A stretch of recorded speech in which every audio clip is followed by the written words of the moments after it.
Hello friends, welcome to my channel Moumita Chakraborty. কেমন আছো সবাই তোমরা?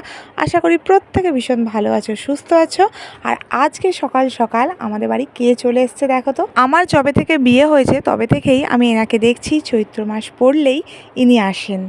আর তাহলে চলো একটু রান্না বান্নাটা তোমাদের সঙ্গে শেয়ার করে নিই। করছি মোচার ঘন্ট। মোচাটা আগের দিন কেটে নুন আর হলুদ জলে ভিজিয়ে রেখেছিলাম, কেননা মোচা করতে কাটতে অনেক টাইম লাগে। আলু আর সজনে ডাঁটা দিয়ে একটা তরকারি। তাহলে চলো রেসিপিটা তোমাদের সঙ্গে শেয়ার করি। এটা বানাতে খুবই কম উপকরণ আর খেতে বেশ ভালো। প্রথমে আলু আর সজনে ডাঁটা কেটে নিয়েছি আর একটা পেস্ট বানিয়ে নিয়েছি। সেটা হচ্ছে সর্ষে, পোস্ত, কাঁচা লঙ্কা। এবার কড়াইতে অল্প একটু তেল দিয়ে আলু আর সজনে ডাঁটাগুলো দিয়ে দেবো। এবার ডাঁটা আর আলুগুলো ভালো করে নেড়েচেড়ে নেব।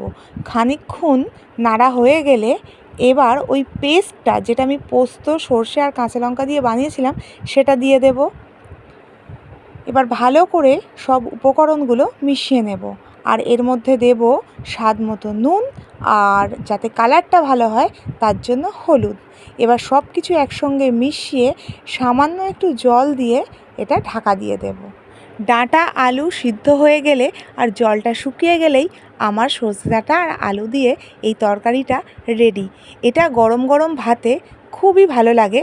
আর এই সময় সজনে ডাঁটা, সজনে গাছের ফুল, পাতা খাওয়া খুবই উপকারী।